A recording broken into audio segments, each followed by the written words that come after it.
of Technomadia. I'm Chris. He's the Chris one, I'm the Shree one, of Technomadia. And you have joined us on August 20th at 6:30 p.m. Pacific time for a chat about our recent engine rebuild. If you're joining us live, welcome. You're able to interact with us with that chat box in the upper right-hand corner. If you're joining us as an archive, i.e. it is not August 20th, then sorry, you can't chat with us live. That won't work so well. But the bonus if you're joining us as an archive is you will not be interrupted by any annoying commercials. Ustream puts them into the live stream to pay for their service. We have no control over them. We don't know when they're running or not, so they will interrupt us at times. We apologize in advance. We have no control over that. That's Ustream's thing, and we're not going to pay them $99 a month to do a free live chat every month or two. So that's just the price we pay for this amazing technology that lets us do this. Let's see, are there any other notes that we need to make on this? There is a link in the chat box, and that's up in the upper right-hand corner of the Ustream thing. And if you right-click on the chat link, you can actually open that up into its own browser if you want to make it bigger. We're going to talk for about 20 minutes or so about the engine rebuild. There is a link that I already put up in the chat box linking to the article that we wrote today, that Chris wrote actually last night, overviewing the engine rebuild with a lot of the details. A lot of pictures. So that'll give you the inside look at the engine. We're going to look at the outside of the engine today. We're going to give you a full guided tour. We'll even fire it up briefly so you can hear the awesome roar of a Detroit diesel 8V-71. And then let us know if, the one thing, chime in, let us know if you can't hear us. There's a bit of wind noise outside. There's a highway behind us. We are at a campground on the Columbia River Gorge, a beautiful location, but it is not the most quiet place in the world. So if we're not talking loud enough to come through, let us know that so we can raise our voices louder. Right, and we might take this inside for the Q&A session. Exactly. So after we get done blabbering about, we will be opening this up to questions. If they're about the engine, that would be our preference, so let's try to keep those first. You can type those right into the chat box, and then we will see them. You might want to hold them off for a little bit because it is kind of hard for us to scroll through them on this screen. We are live broadcasting over cellular bandwidth on AT&T on our unlimited data plan on an iPad mini. So if there are glitches or delays or fuzziness, that is why. So we're going to go ahead and get started. Okay. And I'm going to flip this around. There's there's the bus. And notice, it's not in a diesel shop. That's the big improvement for us right now. We are at a state campground along the Columbia Gorge River. Memaloose, I think is the name of it, State Park. We've been here kind of catching up on life a little bit before we move on into Portland later this week. But this is the bus. This is where we're sat at. And if you joined us for our last live stream video chat, our sun porch is gone. We have lost our sun porch. We no longer have a sun porch. Notice that we have done a lot of reconstruction on the door itself. Got new tail light assemblies. Well, new to us. We got our new license plate in too. Nomadia, our new personalized plates from Florida. And Pixel, our Mini Cooper that we tow behind the bus, is Tech. So Technomadia, we're really thrilled with that. The big unveil. Are y'all ready? We can do this later. We can do this later. Yeah, you want us to talk? You want to go talk to the cat instead? Yeah, this door opens a lot easier now too. Nicely lubed up. I should turn it to lock because it's already open from earlier. Yes. Okay, there we go. Ta-da! Ta-da! An engine! There's our brand new engine. Yeah. Well, brand new rebuilt. Hey, so this here is a Detroit diesel 8V-71. We've learned in the process, this is a 1961 bus, we learned in the process that the engine block, which is the core of the engine, if you could peer right through down here-ish. Over there, parts of this are the block. The block has got everything bolted to it. So there's good pictures of that on the blog post today if you want to go back and complement that with this video chat. Yeah. The block we determined was actually a 1973 block. Same year that I was born. Yes, very good vintage. And it's actually, so this is 8V-71. The things that are unusual about a GM, for those of you who have ever looked at a bus in the back before or a truck, usually the engine is going this way, in and out. The transmission, the engine spins, the transmission sits in front of it, and then the wheels. GM, back in the 60s, actually even before that, got kind of creative and put the engine sideways. Makes you open up the side door over here. Makes for a lot more space on the inside. Then they put the transmission coming out and then going at a V, so that you can have the wheels really, really close, tight to the back, great for your turning radius and everything else, and it makes for a lot of interior space. Yes, people walk inside our 35-foot bus motorhome and think it's a 40-footer inside just because we have so much interior space.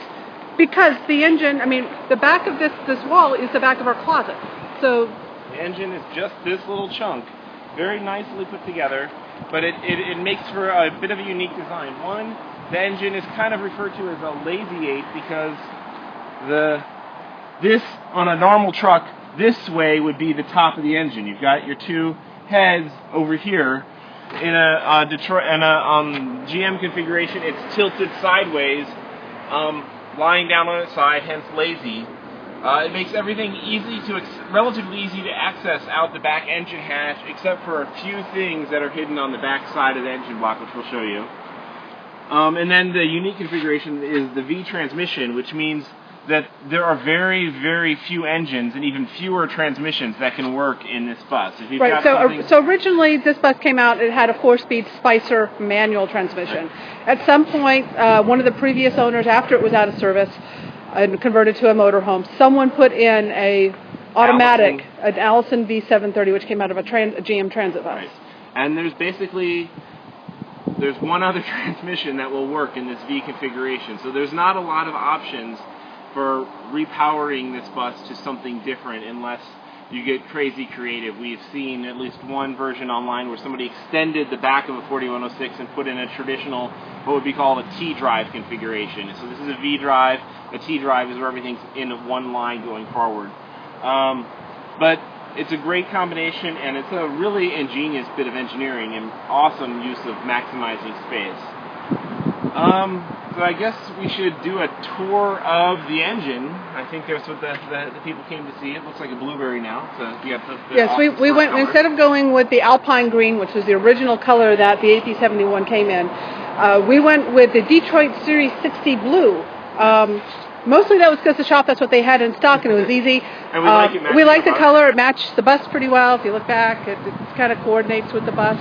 Well, you got the sun glare there. But it coordinates with the bus, so hey, that's important. But, we're really hoping that the 8V-71 will grow up a little and perform more like a Detroit Series 60 if we paint it blue, right? In particular, yeah, the mechanics old joke work that way, right? is that if you paint a brick Detroit diesel green, the brick will seep oil. The 8V-71 is notorious for leaking little bits of oil here and there. So maybe by painting our engine Series 60 blue, it won't leak oil. Maybe it's that's not proving true so far. I had to clean it today. That was not true. So let's start with the big obvious pieces of the engine. As we said, there's a block sitting underneath here, and it's got stuff now piled on top of it. We've got valve covers on either side. Each one of these covers over the head. Heads. The heads are kind of the heart of the engine. Yeah, the heads are where your injectors are. The injectors. And there's 8 of them. This is an 8V, so there's 8 cylinders. Under each head are 4 cylinders. And you can see the manifolds coming out under here. Are the exhaust manifolds. So one for each of the cylinders, and there's another one. The other cylinder over here has the same exact configuration. Yes, and that one's very hard to see back there. So we got the valve covers. The valve covers are just basically protect and encase what you can see some very pretty pictures of in the blog post today. The other big critical piece that sits on top of the block is this whole section from here to here and back to here is called the blower, and this is looks like 2 helixes that kind of spin onto each other. Actually, they spin like this, sucking in air down through here through the air filter. There's the new air filter. Notice it's not a bald one. Yeah. But yeah, the blowers suck the air down into the engine, and what makes a Detroit diesel 2-stroke unique is it's not like a 4-stroke engine, which some of you might be familiar with. Most normal engines are 4-strokes, where the cylinder sucks in and sucks up air, then compresses it, then there's ignition, it puts out the power stroke, and then it pushes up again and pushes out the exhaust, and repeats the process. So now this one, the cylinder liner actually has exhaust vents in the middle of it. Right. So 2 strokes does all of that. Right. So it's efficient in the sense that every downward stroke is a power stroke. There's no separate sucking in stroke, so there's more power. There's power being delivered on every stroke. It's inefficient in the sense that it builds heat quickly. Well, no, it's actually less that it builds the heat, but the inefficiency is that the blower is always sucking power off the engine to push the air through. So, but it's actually overall a very, very efficient, very, very clever design. So this blower is doing double duty of, as the cylinders go down and the pistons go down, the air pushes through vents in the side of the cylinder wall and pushes out the top and blows the exhaust out. So it's blowing fresh air in and exhaust out simultaneously. So the blower is doing a critical job. The engine will not run without it. This is not, though, a turbo or a supercharger. We are naturally aspirated, so when we're at elevation, we don't have enough air to keep powerful. A turbo version of this engine would still have the same blower, but it would also have a turbo which would be running, taking the exhaust, and then spinning a turbine to force even more air into the blower. Right, and a lot of people have asked why we didn't turbo this engine. Our block has actually turned out to be a turbo block, and a lot of people ask why we decided not to turbo it. If you look around, there's really not a lot of open space to put a turbo in. Now, it is possible to do. Some people have done that with an 8V-71. It is a lot of reconfiguration, and it does require different piston liners and cylinders. And we did look at the cost. It was about double what it was to rebuild this engine. Yeah, turboing this engine would have been a bigger project, and it would be a project... it would have minimal, for the amount of mileage that we do, we couldn't justify it. If we'd been someplace where somebody had done it before, down with Don Fairchild down in Southern California, it would have made sense, but it's not the sort of thing that you want to start off trying to figure out the trickiness of plumbing this into a 4106, as opposed to just making it as good as it can be with what it's already got. It's not as simple as, oh, it's a turbo block, let's just put the turbo parts on it. You've got to plumb it and find out where to fit all that stuff. So, continuing the tour though, so the air comes through here, goes down into this. This little piece here, this little piece is some people are always curious about. This is, you can put in little pills or inject ether if you're trying to start this engine on a really cold day. That would basically inject a high explosive right into the air and force the engine to start. It's not necessarily good for the engine, but it was the official way to start in the cold. We've actually now added a block heater, which, it goes into the block, which is very hard to see, but a plug comes out and goes yonder forward, so we can plug in the engine to heat it up without needing to put in explosives, which we've never. So that's a new upgrade for us. Block heater, new upgrade. Didn't even mention that in the post. No, you got a whole another post coming with all the upgrades. Of all the little upgrades. This piece right here goes with the blower. This is the emergency shutoff flap. A diesel, when it's running, it needs fuel and air. And oil. And coolant. And coolant. But as long as it's getting fuel and air, even if it doesn't have the others, it will keep going until it overheats. Until bad things happen, shrapnel starts flying. Hopefully you never have to stop the engine by hitting the emergency shutoff, but there's a situation called an engine runaway that can happen with a diesel engine where the engine has either the governor has lost control and the engine is basically not being governed by max RPM and is spinning out of control. Or when the injector just sticks open. Right? Or an injector is stuck open, or the rack is stuck or something where the engine is spinning out of control. This is very, very bad because normally our engine is capped at 2,250 RPM. If it's spinning out of control, it'll start spinning, speeding up with no end in sight until little bits of metal start flying every which way, or something ceases and metal starts, bad things happen. A runaway is often described as if you can't stop it, run away. You've got something bad going on. It's not a very common thing, but it can happen. The emergency stop, one of the situations for a runaway is if something's happened to the engine, and the engine, even if you cut off the fuel, is still burning its own oil, then you've got to stop the air somehow. This plunger forces a flap down that covers over the air vent, suffocating the engine, stopping the runaway. So it goes to a little button right next to the driver's seat. You press this button, this flap goes blink, and the engine is stopped. let's continue working our way this way on the tour. The other critical piece of the engine is here. This is the very mechanical, non-electronic brain of the engine. It's called the governor. And there's a good picture of it in the blog post today. You can today. see what's under this cover. So this cable going forward here, this is the throttle, and you can actually kind of work it by hand. That goes right to my foot, up under the driver's seat. It's a mechanical cable. Pulls this. This turns this thing here that gives input into the governor. The governor is also tied to the gears of the blower, and I just learned this by reading about how the governor worked last night. It's got weights on spinning weights that push against a spring, so it calculates. Essentially it calculates, works out by comparing where you want your throttle to be with how hard the engine is working, how much fuel to push it down via little rods. Rods come out of the governor going into here, and there's another one up here that goes into the heads, pushes on a rack, and controls how much fuel goes to each of the injectors. So, this would be all computer controlled and fancy and electronic in modern engines. This is all very mechanical in this old engine. But this controls the engine. And then underneath this cover here, there are basically adjustment bolts and screws that set what the idle RPM is and the max RPM. And this is where you got to know exactly what you're doing to adjust them, because if you set your max RPM wrong, you are risking a runaway. And let's see. We gotta find a bolt. Oops. Okay. Anyway, so that's the governor and how the governor works. This little thing here is an air solenoid. This goes up to the air system. When I press a button next to the driver's seat, this is how you normally stop the engine, the non-emergency stop.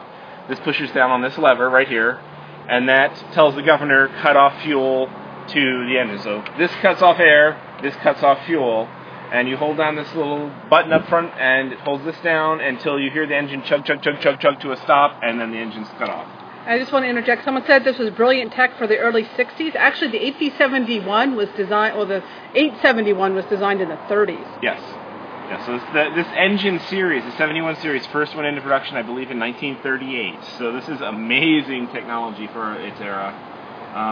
And it just lets you think about how so many things were done in a pre-electronics world and a pre-computer world, that it just boggles my mind. I'm a software guy, so I would think, oh yeah, you just write a program and have a little FPGA that's controlling this and measuring inputs, and they had to figure out how to do these things before they even could conceive of a computer doing it automatically and electronically.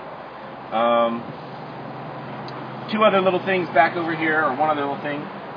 This little piece coming out the back of the governor, and then this wires going here, and then another one comes down to here. These are the wires that go to the Jake brake. So when I turn on the Jake brake switch next to the drivers, it energizes this wire, goes over and goes into the switch that goes into a buffer screw into the back of the governor. And so when the Jake brake is on and the engine is coasting, the buffer screw pushes out, and that lets electricity flow to the Jake brakes. And the Jake brakes lift up on the valves, the exhaust valves, or push down on the exhaust valves. They kind of look like alien beings that are suffocating the injectors. Yes. That's actually why this, on the original 4106, the valve covers were half this height. That's why there's a little bump out in the top of the back hatch. It's to make space for the Jake brakes to sit on top of the injectors and the exhaust valves. The Jake brakes work. I was actually reading the great Wikipedia article on this last night to understand more about how they work. They basically release compression from the cylinders so that you have the engine working as a brake. If the engine turns into an air compressor instead of an engine that makes you go forward, it turns into an air compressor brake. Makes that kind of machine gunny noise, and the engine goes, you're coasting downhill, and you're not riding your regular brake and, setting your, getting rubber all hot and all that other stuff. Turns going downhill into a calm, cool, and easy thing. I couldn't imagine having a heavy vehicle without Jake brakes. Sorry, 20 minutes in. What? We're already 20 minutes in, so... Okay. So, does people want more detail or less? I thought you were just going to show the engine. Oh. You already detailed it in your post this morning. Well, this is the visual tour. Okay. Well, So someone is asking about the muffler. New muffler. Does the muffler positioning add more heat to the air going into the radiator? Well, this was originally where the muffler was designed. And at this height? Yeah. The original 4106 muffler came in two heights. One was about this high, and one was about this high. Ours was had been cut down at some point in the past to only be this high, so it was a very, very short muffler, which made for easy access to the space behind it. But it was always designed for this level of height. This muffler, though, has a bigger input and output and better flow through than the original muffler. So this has now got a 5-inch exhaust, 5-foot exhaust. Other good news stuff is our new record radiator. So we went up to a 7-core radiator into the same frame as the old one, but it's a lot more cooling capacity. And there's the sun. I can't really get an image of it. Okay. Fun. Okay, he's going to open up the door. I'll open up the hatch.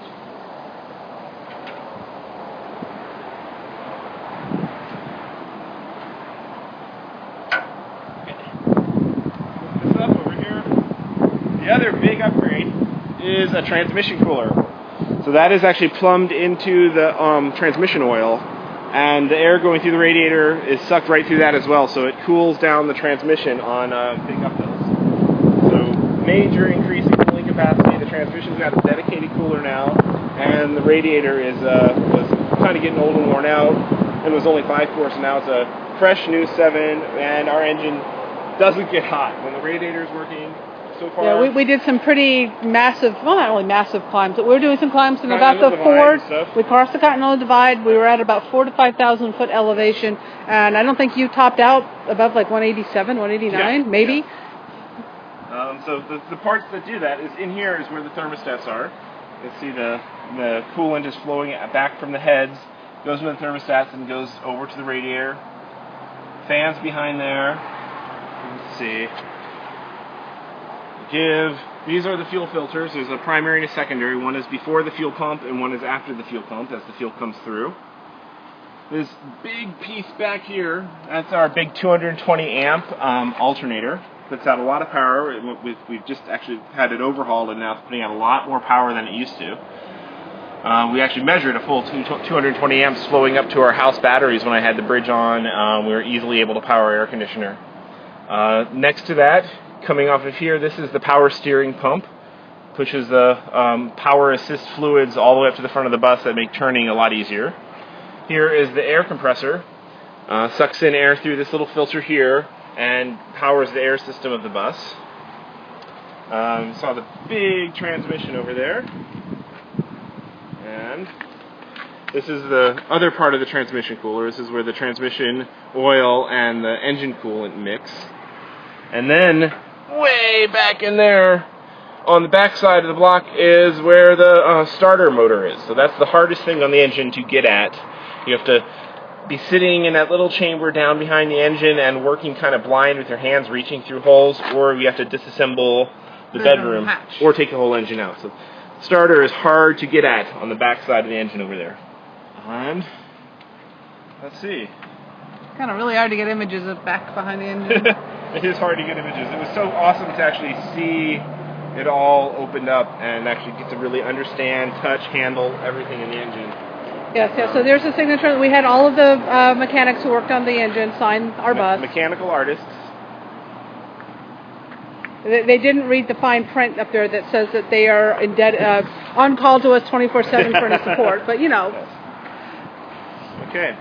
So, any questions? Anything anybody wants to see about the engine that they want to be pointed to or have shown on the engine? If you want to see the, well, why don't you do an engine start? Okay, we'll start the engine. We'll do an engine start. Let you see the engine start. If you have any questions about the engine or anything you want to see on the engine, we'll talk about it inside. Cue those up now. We can still do those before we go inside.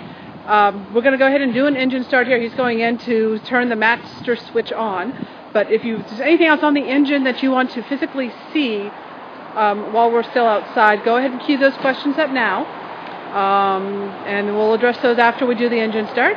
And after that, we'll be going inside and talking a little bit more about the performance that we've gotten on the engine so far. We've got about 1,000 miles on it at this point, and take any other questions you have about the engine. So taking questions now about anything else you want to see on the engine. I can actually show it to you now.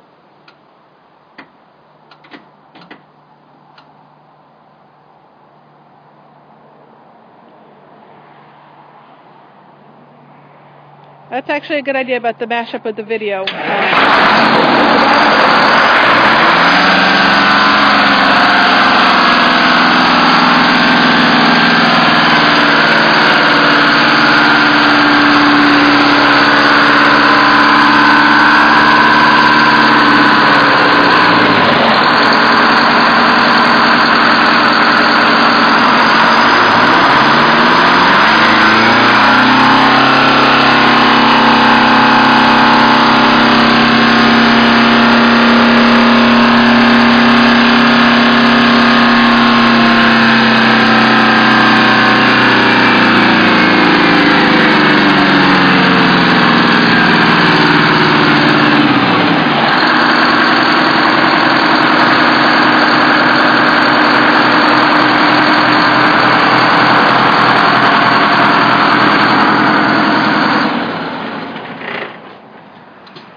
So that was our engine starting up and running a little bit. We're not going to run it too much out here in the campground. That's kind of rude to our neighbors.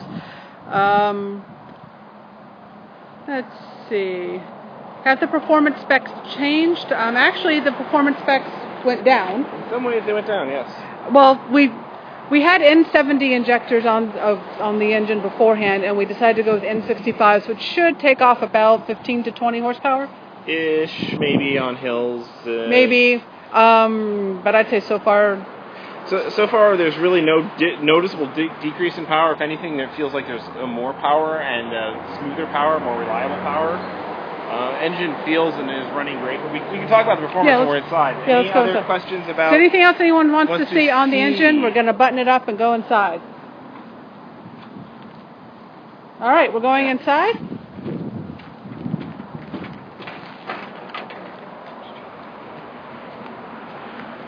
Just give us a moment to get inside, and we'll start answering more of your questions. Go ahead and start queuing up any questions you do have.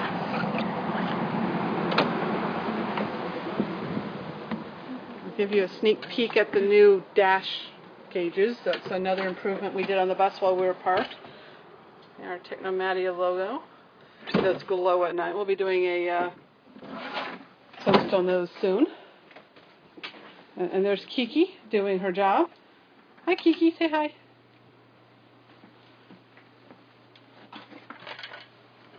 Alrighty. He's setting up the tripod for us, and we can put this on. We'll take a sit down, get a drink.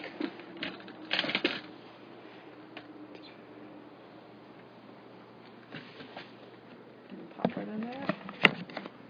And there we go. Oh, it's hot in here.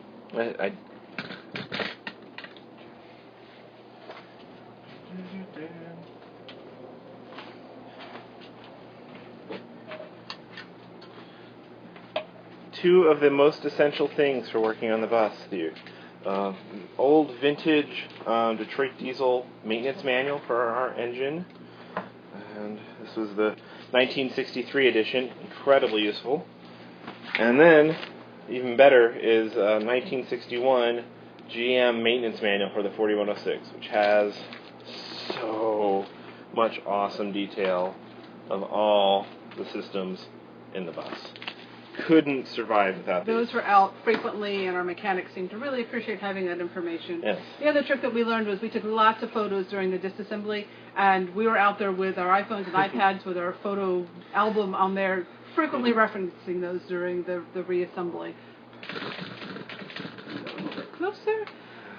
Kiki never says hi on the live stream. She said meow, She said meow, yes. She says meow. Okay, let's go back and see. I'm checking the chat log to see if there's any questions that we need to address at this point. performance specs change. You want to go ahead and talk about the performance specs? Yeah, so the injectors, they're kind of very alien-looking injection-type devices. There's 8 of them inside the engine that squirt fuel with each press, and we changed the amount of fuel that can be squirted from 70 to 65, and that's actually got a unit, and I don't want to trying to remember what that actual unit is. So we went down a size smaller in injector. There's our bus originally came with S60s or 55s? S55s, I think. So much smaller injectors than it had now. People hot rod the engines by putting in bigger injectors. The bigger injectors use more fuel all the time, so it affects your fuel economy. It gives you some more maximum horsepower when you're flooring it. But the bigger injectors also, since they're putting more fuel out at higher elevations and other times they're putting out more exhaust and more smoke and more black smoke, because sometimes the engine just isn't able to burn that much fuel.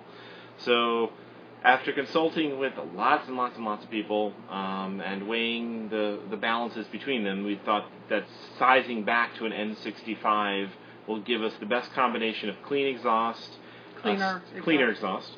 So you saw how little smoke comes out when we start the engine right now, which is really good compared to most diesels. The cleaner exhaust, very good power, performance at a range of elevations, and hopefully we'll see if we get better fuel economy out of it too. So N65s was a big constant debate. Right.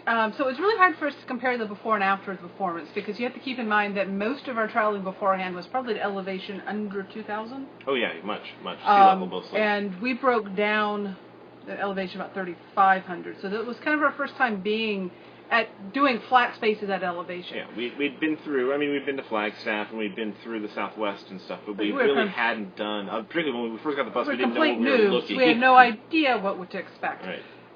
So it's really hard for us to do a before and after comparison, just for that, because we've been playing around at elevation here. Most of our travels have been, I think we got up to 6,300 feet during our pass across the country. Oh, just now? Yeah, last I think week. maybe 67 even. Yeah, and I mean, we got up the hill. We didn't lose much speed. No, I could get down to first gear, but in the past I remember driving up into Flagstaff. I'm in first gear and we're going 15 miles an hour. That was actually before our train. We knew really what we were doing driving the bus. The bus had needed lots of tweaks back then, but now, even on the steepest hills we've encountered so far at high elevations, we did the Bozeman Pass, and I think we stayed at 50 miles an hour the whole way. And I think you didn't get above 185. Right. Oh yeah. The temperature has not been an issue at all. And it's been running at 179. If you read, we have a story of the SIGA of the temperatures, of the thermostats, getting the right ones in there. But once we get the right thermostats installed, we have been running right around the 180 mark or under at flat. So that's been really, really good. Let's go see if there's any other questions here.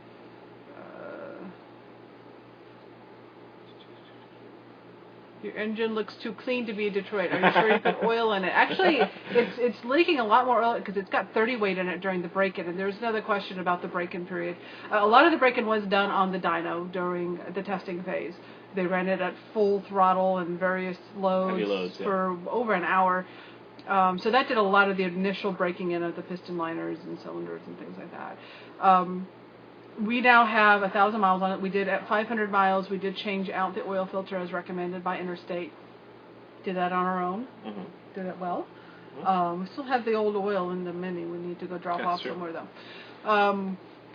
And we are now due. They said normally they take 5,000 miles for doing an oil change, but because we're such low mileage drivers for a heavy-duty vehicle. So at some point in the fairly near future, we're due to change our oil, and we'll be changing from 30 weight to 40 weight. And 40 weight should seep. We're not having a huge amount of seepage around the edges of the engine, but 40 weight should hopefully get rid of what seepage we are seeing. Right. So they do 30 weight initially so that it gets more into the cracks and crevices and make sure it really gets in everywhere because it's a thinner viscosity. And then the 40 weight will be a little bit thicker, and that's good for running in the temperatures that we normally travel in. That's basically what all the bus people use. Yeah, so I mean, if we were going to be traveling around in the frigid north during the winter, we might consider running 30 weight, but that's crazy. We're not doing that. Let's see, is there a difference in the feel of the ride with the new engine? I'm still, as the passenger, because I only drive it around parking lots. As a passenger, it is running. It feels smoother. I've noticed that the transmission shifts are a lot smoother than they were before. And we didn't really do any work on the transmission other than new seals and gaskets, right? Right. Yeah. We inspected the transmission and it was inspected. fine. Yeah. Put it back together and it's now runs smoother. But right. It feels more powerful. It has a smoother hum to it. Smoother feel to it. I feel plenty of power when we're going up the things, and I've had to ask him to slow it down a couple times because it's got more vroom than it did before, which is kind of cool. Did I miss you actually determining what caused the breakdown in the first place? That is still under investigation, and we are not ready to share what happened. We're going to do kind of an investigative breakdown post of... Basically, there's no smoking gun that was discovered. There are several possible culprits or contributors, and some of them are under investigation. Literal investigation ongoing. We are not making any statements on that. We're going to give the proper companies their time to make their investigations. They want to do an analysis. So they're doing their analysis. Okay, we're giving them their time to do that. If you followed any of the blog posts, you might know what we're talking about. What did the rebuild cost us? Again, we're not sharing the cost at this point. They just know the Interstate did stick to their estimates, and we're happy with what we paid. If we decide we may reveal the actual numbers. We might break down all the details. We might break it down in the future, but we've decided at this point we don't want to share the actual numbers. What temperature was the engine when you just started it now? Yes, it was a cold start. Ambient temperature is probably outside 85. Is 79 inside, and we weren't running the AC, so it's in the low 80s. It's 85 outside, I think. Yeah. So. Replacing the transmission fluid could be a lot of what is improved our shifting. Yes. Let's see what else. Are you moving more miles per day to get out to the? We are on the West Coast. Yeah. We're in Oregon. Yeah, but we've in just the last few weeks have put. Well, we're up to 1,000 miles on the engine over. Yeah, so we had 200 miles. The first 200 miles was going from Billings, doing an initial trial run where we went out and stayed at a campground and kind of breathed and enjoyed having green things outside. Having green things and power and water and then things like that. So we went out for about 4 days, celebrated my birthday, and went back and had them do tweaks, and that's when we did the thermostat. So about 200 miles of that was the back and forth. And then, so we've put on 800 miles since leaving Billings. And are we putting more miles on? But now a typical driving day for us is 140 to 200 miles anyway. So we're doing our normal driving. And we decided to put our priority on having a week's stop in Portland to visit a bunch of friends that just moved there and catch up with others before we head on to our lighthouse hosting gig on the 1st. Have you done any work on the engine prior to this other than basic maintenance? What other work had we done on the engine? So we had a new I had to change out the governor on the air compressor because we had an air compressor failure when we first got the bus. That's minor, though.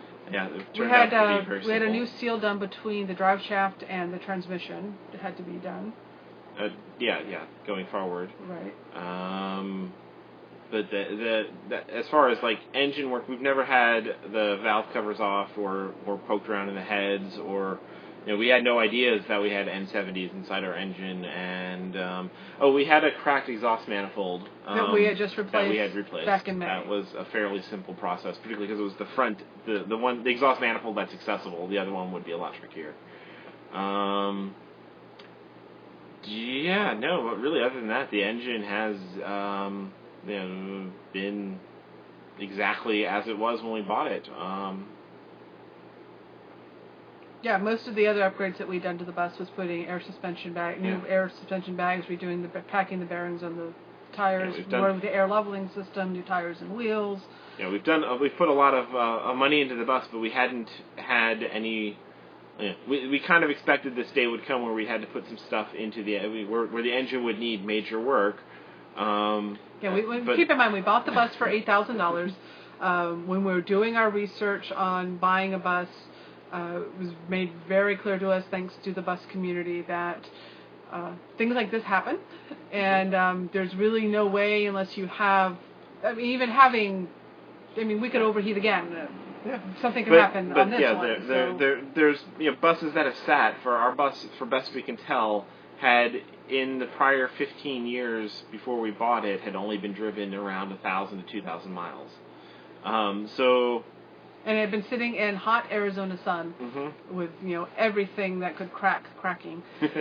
So we're actually when they got into the engine, and there was a lot of little things that they found that were future failure points.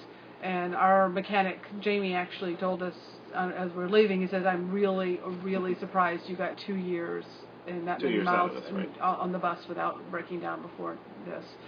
He says there were just enough things that were causing problems, like we had a block in the fuel line that we didn't know we had. That probably wasn't going to cause a problem. That actually was just limiting some of our power. So right. So actually we are having more power because we actually have fuel getting to the engine, which is kind of cool. There was the spindle for the oil pump. It looked like it had been only partially replaced and rebuilt at some point, and the spindle was starting to wear. And at some point, the oil pump, somewhere further down the line, it might not have been for years, but the oil pump was on a path to failure somewhere. So it was really good that we did the full tear down and found, hey, there's these potential things that will fail someday. We're bringing them all the way back up to factory spec. Yeah, when this happened, a lot of folks advised, just go fix do a quick patch. Go just do an end frame, do a couple of the cylinders that were broken, and get back on the road. And we didn't want to continue on always wondering if today is the day that our engine is going to fail, because we knew it was going to happen one day with the mystery history on the engine. So when we bought the bus, we just put aside what an engine rebuild, and we were getting quotes. People are telling us they were just $15,000. They tell us expect that if you need an engine rebuild, it's going to cost you $15,000 to $20,000 depending upon where it happens and who you can get to do the work. So we just put $20,000 aside we had an acquisition cost for buying our bus from the sale of our previous home on wheels, and we said, okay, so it's only costing us $8,000 today. $5,000 the next day to put new tires and wheels on, and another few thousand to bring up the maintenance up to date, put the air suspension and everything else. So in the first year we put, I think we calculated about $18,000 we put into the bus, including the purchase, in maintenance and getting it roadworthy.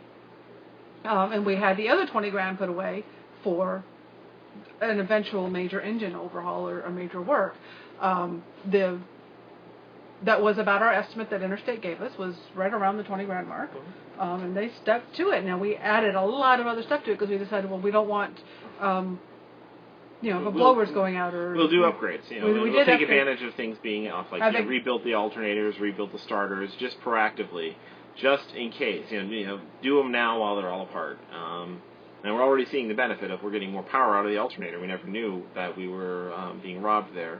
The starter came back as it actually was in really good shape, but now it feels good knowing that, because the starter is always one of those things that is so hard to get at that we're all been afraid. Like, what if the starter fails? This is bad. Oh, okay, well now for a couple $100, we've got the confidence of we've got a rebuilt starter. We've got a warranty on a starter for the next year. So this is all great. Right. So, when you look at the cost now, this is our full-time home. So this isn't our hobby bus, although we're having a heck of a lot of fun with it. Yeah. And this is our full-time home. And just like if we had a sticks and bricks home, we could have a tree fall on our roof that was needing replacement anyway, where insurance wouldn't cover it 100% anyway, or have a high deductible. We could easily have a $10,000 or $15,000 repair bill on a roof. I remember I had that repair bill. I had that repair bill. You can have major appliances go out. That's before I knew her. Not a same house. We've each had this separate $20,000 roof repair bills. So the repair bill on the engine is comparable to a major repair bill on a house, and it's all about, there's cost to live. And Yes. when you buy an $8,000 house, you're going to expect to have some rehab Yes. costs to get it. So then that brings us right to, what is the lure of getting a vintage bus to live in? Is the fact that it's vintage, or is it becomes a project to rebuild? So if you go back and reread our story of how the vintage bus came to life, remember we used to travel in a 17-foot travel trailer that we'd done for 3 years by Oliver Travel Trails, and we just loved that little thing. But we decided we wanted more room. We went and spent 5 months living in the Virgin Islands to come to this decision. Got back. We started looking at, we didn't want to go with a larger trailer because we didn't want a larger truck, a truck that would be huge and bad on gas mileage you have to drive around. We don't like driving big vehicles as our daily driver. So getting a larger trailer wasn't appealing to us, so that left us with motorhomes. We started going and looking at motorhomes in our price range of what we wanted to spend to put into a house on wheels. And they were generic and junky. Unless you're going to the ridiculously expensive Class A category of modern motorhomes built for full timing, which would be well over $100,000 new. You're not even getting anything close to what we feel as we have in quality and awesomeness of our home right here, and ours is much more cool and unique, and it is fun to be able to work on it ourselves. We like to have things that are suited to us, so we were looking at like the Winnebago Vista. We're originally thinking a 26-foot motorhome was going to be our ideal size range. So we're looking at the Vista, the View. I know there's one parked over there actually when I went on my walk, and it would be nice. Well built, probably be, but very generic. We like having something that is appealing. And we had at the time still have a friend, our friend Ben Wilmore. We had met him. He was one of the first in our age range RVing nomads working on the road that we met in our journeys. And he was traveling in a mid-90s high-end Prevost conversion, really fancy rock star sort of stuff. And he had fallen in love with the flexible Starliner cruisers, not cruisers. Clipper. Yes, the Clippers. And he was researching those, and he was buying one, and we kind of were privy to a lot of his research and journey of getting one and converting it. And he had already bought his Clipper at that point and was midway through the conversion.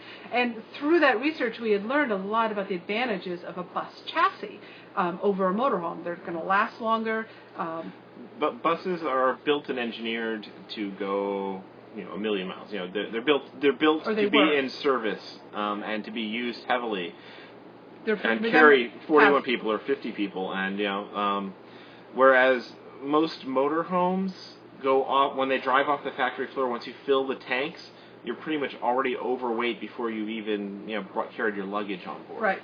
So this bus, I mean, if you've not seen our picture, this is Zephyr in service. She used to carry 41 passengers and their luggage all around the desert Southwest. That's a lot of weight. I mean, there's a lot of carry capacity in here, so we can have big holding tanks and battery systems and all those other things that make living on the road flexibly really awesome. But we wanted smaller. A lot of campgrounds, especially the older ones like state parks that we like to stay in, national parks, Forest Services, and things like that, were built at a time before the highway systems allowed 40-foot and larger buses. Right. So we wanted a narrow body, so 96 inches wide, not the... I wouldn't necessarily want a narrow body. Yeah, that was one of our goals. No. Because getting into tight places, 35 feet. Yeah, the 35. We wanted smaller, and the smallest bus that was kind of available was 35 feet. So that's what we started looking at, and that took us before highway laws changed to allow 40-foot buses, because of course an in-service bus is going to try to maximize the amount of income that they can have on the bus. Maximum passengers. And also, we discovered older buses were built really, really well. Yeah, especially in the 60s, the GMs and the flexibles, they're kind of a lapse of an era before they discovered that buses were really only in service for 10 years. 20 years. 20 years before they started to look outdated, even though they're still perfectly serviceable. So we, and in the process of looking at them, we fell in love with the history of the buses, and so it started by looking for a smaller motorhome, and then realizing the benefits of a bus chassis, and that we could know about the challenges. You know, there's a lot of challenges that come with having a bus, but they're not necessarily unpleasant ones in a big picture scheme. It's not. We didn't have an engine overheat because we have a vintage bus. We had an engine overheat because we have a diesel engine that overheated. Yes. Our friends, some other friends of ours, during our breakdown, they had just bought a mid-90s Ford Travel, which was a very high-end motorhome built from the ground up on a bus chassis, or kind of bus chassis, I don't know. They're kind of a high-end motorhome from the 90s. They have a 4-stroke diesel engine, so it's a newer technology. Mm-hmm. They also overheated while we were hanging out. And had a very, very expensive... They also had an expensive repair bill. It's not having a vintage bus that causes us to have a repair bill. Right. It's having a motorhome that causes us to have a repair bill. Right. There's a question here. In light of your experience, did you consider adjusting the auto shutdown threshold downward? The auto shutdown is, I guess, a thermostatic switch that is screwed into the top of the engine thermostat, and it doesn't have a manual adjustment to change its trigger point. It's either on or off. It's sending a warning light up to the engine, up to the dash of hot engine, and then triggers the alarm circuit. So I haven't really discovered a way to change that, and I don't really know if it needs to be changed. You know, the auto shutdown seems to have done its job. If it had shut down earlier, it just might have shut. You know, the engine's not to its overheat point until it gets to where the auto shutdown triggered. Our engine was already failed. Shutting it down a little bit sooner wouldn't have stopped the damage that happened for our situation. If it was just like driving up a hill and getting hot. Actually, the auto shutdown probably would have stopped it and saved the engine, but the damage had already happened by the time. Yeah, remember our overheat happened on a downhill. Right. So something happened in our engine, and then it overheated because of the other damage that had happened. And we're going to try and dissect and delve into everything we know about that later, but it is still a bit of a mystery. Ours was Right. We've run the symptoms past so many experienced diesel people, and there's not a smoking gun on what happened. Yeah. It's just one of those things. There's some stuff, but we'll get to that. 220 amps from the alternator. That's more than I get from the pole at my Sticks and Bricks. That's 220 amps at 12 volt, as opposed to you're getting your amperage at 120 volts or 230 volts. So there's a vastly order of magnitude difference in actual amount of wattage coming through. But still, 220 amps for a 12-volt alternator is about as big as they come. That is enough to run our roof air conditioner while we're underway, so that's pretty awesome. The reason our alternator is so large is this bus was designed to also run the bus air system that was used to cool off the passengers, which was yanked out of most bus conversion folks. Yank those out first because they take up a whole bay and a half. A lot of bay, and they're made for being underway, not while you're parked, which is where RVers want their air conditioning. Okay, so it's probably difficult to determine this early on, and particularly since you had a mostly mountain driving, but do you think your mileage is significantly better? Ask us in 3 or 4 more tanks. Right, so number one, it's difficult to, because it's also breaking in, which from what we've heard, the economy will get better as it breaks However, before we broke down, our mileage was averaging out about 6.6 miles per gallon. Our first fill-up, we've only had one fill-up since being on the road, so this is like... It's really hard to get an estimate because the tank is so freaking huge that it's hard to tell if you're really full or not. And different gas pumps, or diesel pumps, not gas pumps, never use gas pumps in a diesel, shut off at different times. And so it's hard to get a real estimate, but the last one came in at 6.83. So we have seen already a little bit of an improvement. Again, but it was a lot of mountain driving, and we're still in break-in. So we are hopeful that we might see a fuel economy increase. Yep. Benny Karen are indeed great people, and his Flex is coming along beautifully. We haven't checked on it lately. They're working on the interior now. It is on track, and it's looking awesome. Yeah, we're in communication with him quite often, consulting on tech projects that he's putting into it. Let's see, and you'll never have to worry about a slide out. No sliding in someday. Yes, so we do not like slide outs. We did not want a slide out. So a bulldozer. I'm not sure I get that part though. Let's see, apples and oranges. Gotcha. Okay.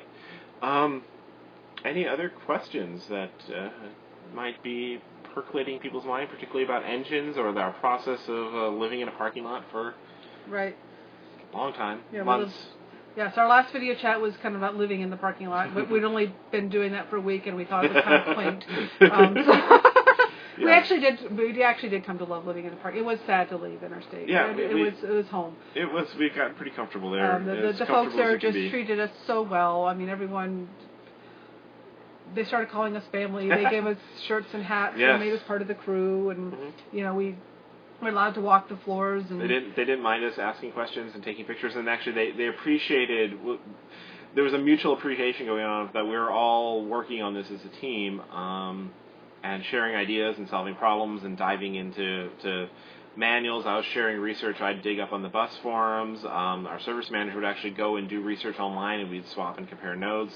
I'd be reading the manuals and finding details and pulling things out, and then just learning from them and their mechanics. And everybody got to contribute to this project, so it was really great. Yeah, it was a lot of fun working with them. Got to know our mechanics really well, and so much, we enjoyed socializing with them after hours as well. But it did get pretty flicking hot there. There was some moments of extreme frustration when, it was a roller coaster. If you read the blog post from today, you get a little bit of particularly jump down to the end part where it says the roller coaster. The one particular day, as we're getting out to the goal of, we wanted to be on the road by Cherie's birthday. We didn't want to still be trapped. And just we were looking like we were going to make it, and then looking like we're not, looking like we're going to make it, looking like we're not, and there was. But there were several points of that along the way. There was when we found out that the block had already been bored to 02, and that Detroit specs wouldn't allow us to get a warranty on the engine if they had a board out to 03. There was whoa, we just put a lot of money into dissecting this one. I don't know that. Would we have gone with a remanufacturer, do you think, if we had known? If we had the ability to teleport back in time and knew how long it was going to take and how much extra work it would have taken, how much extra work was involved, I'm sure us and the shop all would have come together and said, it makes more sense to just wait 3 weeks to get a remanufactured, rebuilt engine shipped in from a place in Missouri, and then just focus on doing the engine install as opposed to the rebuild. So Time Machine probably would say that. I don't know, but the experience was amazing, and it was what it was, and we fully know what goes into our power system. We know we've literally had a chance to touch every piece of our engine, and now there's no mysteries on the inside. I know how the engine works intimately. And he was really great when we were pulled into Interstate, and the first time we got to chat with the team there, and the foreman and the service manager, and we said, "Hi, we're bloggers and writers for Bus Conversion Magazine, and we have a few thousand people watching this." Instead of them being intimidated, they were excited by that, and invited us to document the entire project. That gave us a lot of confidence that we were in the right place. Yeah. We loved it, the people at Interstate. Yeah. Any plans to refresh the transmission? So the transmission was inspected. We had we did pay for their transmission experts there. They are also an Allison transmission shop. Yes, so they were an Allison transmission shop. They pulled out their old reference manuals and said, they did a full inspection on it, found nothing of concern that showed that it needed to be rebuilt. So we did not see it was worth the overhaul on that would have been an extra few grand on it. I think it was $5,000 or $6,000. $5,000 or $6,000. Other people have paid for a transmission overhaul. So we decided that it was It was not needed. It was showing absolutely no evidence of needing a rebuild or anything like that, and. To trust our gut on that, we consulted with their experts there and their service manager and put a lot of thought into that. So we did give that a lot of thought. 3 tips for surviving a situation like this. Gosh, I don't like these 3 tips things. I don't think that way. Take a deep breath. Keep in mind that... Don't think of it as surviving. Don't think of it as surviving. That's an excellent tip. If you're going into it looking at surviving, and it changes your whole attitude towards everything, and being upset about the situation or the delays or anything like that, that energy is just going to impact everything about the Right. situation. The people you're working with aren't going to be as friendly about wanting to help you. Right. If you're, maybe they might feel pressure to get you the heck out of there, but we genuinely feel that because we weren't coming in with pressure and we weren't coming in feeling we're survivals or survival. Like, oh my God, our vacation is ruined. It's like, no, we were clear with them, hey, this is our home. Yeah, it sucks. We're not going to be able to go host our lighthouse this month. Yeah. Well, we're going to do it next month. Yeah, it all worked out. It's like, yeah, we're flexible. We can do this right. We gave them no pressure from our end. And I think the guys there really gave it their all to, and I would hope they would do that for any customer, but because we weren't pressuring them, they went out of their way, I think, to do right on this, and so much. I think I even spotted a word from the service manager on one of the things that said, "You will not do anything that leaves this bus stranded." Yes. You know, I think they got emotionally invested with us. So that would be tip number one. Tell your story to your people. Don't be afraid to share your story with them. You know, I shared with them why we're in Montana, to spread my dad's ashes, and that we're on our way to volunteer for a month, and let them get to know us. And you know, people are people, and when you connect with them as people and not as service managers. Yeah, let them enjoy the project. You know, so many times mechanics are feeling like they're under the gun, under pressure. People are rarely happy to talk to them. They're there because they're in a crisis of some sort. So, yeah. It's not going to change the situation for the positive for us to go in and be yelling and fuming and demanding faster we just stuff. say, hey, you know, we keep us informed is all we ask. Is keep us in the know. Don't hide the situation. We can handle the truth. We can handle what's on there. Our mechanic had to have a root canal during our whole process while he was in the middle of rebuilding our engine, and that added a little bit of delay. And it's like no, go home and rest. I want you to be at your full. I don't want you doing this while you're on pain medicine or in pain. Like, really, no, you're awesome, and we understand. We know you're working really hard, and we know that our engine's special and frustrating in a lot of ways, and you have a root canal. You don't need to be stressing right now. Yes. Have a cell phone that gets a signal in BFE, Montana, or at least Brodus, Montana, or wherever. Right. Yes. So yes, we did. We fixed that. Yes. One thing we did discover is when we broke down, we were consciously going off the coverage map. We had forgotten that the carriers still have towers that don't carry data signal, and our Verizon is data only, or was. Yeah. Data only. So we have picked up a pay-as-you-go Verizon phone. A little, just generic voice phone, cheap, and this way we can make emergency phone calls from Verizon voice areas, which is a bigger footprint than right, because data. the kind people that we broke down in front of their house of, they were able to use a cell phone on Verizon, and we were able to get our initial call out to CoachNet on them through their phone, and then we drove into the nearest town, which is 20 miles away, to handle all of the other logistics. So that would have made it a lot easier for us had we had that phone. Yeah. So. And actually, yes, somebody else mentions a satellite phone maybe. And yes, there actually is just now starting to be relatively cheap and affordable per minute satellite phones. Spot, same people who do the little satellite trackers have a consumer-targeted satellite phone that would have been a great emergency phone in this sort of situation as well. So that's another potential option, future option. Maybe someday we'll add that to the arsenal. At any point did your family and friends try and spin this as a sign you should stop full-time? Oh, no. I don't think so. We did make a joke one morning after we had spent the first week weighing our options. Do we rebuild? Do we repower? Do we get a remanufactured engine in? And what was the correct path? And there was a point where it was down to a coin toss of what we should do. And we did make a joke one morning on Facebook that said, so we're meeting with a realtor to go find some property to buy here. Yeah, we're going to have Zephyr towed there and turn it into a cabin or something. And I was really surprised at how many people took that seriously, or at least they didn't indicate that we were joking. No, we're at no point did this cause us to consider if we stopped full-timing, and our families were completely supportive and understood that this was just a bump in the road. And apparently we're having no commercials interrupting us, which is awesome. awesome. Yes, we're getting no commercials because Fortunately, there's not enough people who are interested in hearing us talk about our engine, so we've been getting a lot of the commercials when we cap 50 viewers at a time, and we've not capped 45 so far, so thankfully not enough people are bus porn geeks like us. Yeah, but we've had commercials on shorter ones too, so yeah, Ustream is happy with us today. Yes, Yay, thank you. And yes, good tips. This is good stuff. I hope everybody here has been enjoying this chat. We did have a strange phone call of somebody tracked down our phone number and demanded, like, when's our next chat happening a week ago. So yeah, that was weird. We do this for fun. We do this as a way to connect to people. We're not profiting off doing these chats at all, and we're not doing them on demand by schedule. So no, we do these when we have time, bandwidth, and something to talk about. And so yeah, so hey, here's one. We'll probably, I'm guessing, do another chat if we can get the bandwidth from a lighthouse, maybe. Well, we're not going to have enough bandwidth out at the lighthouse, unfortunately. We're going to be on the edge of 3G, unless magically new towers.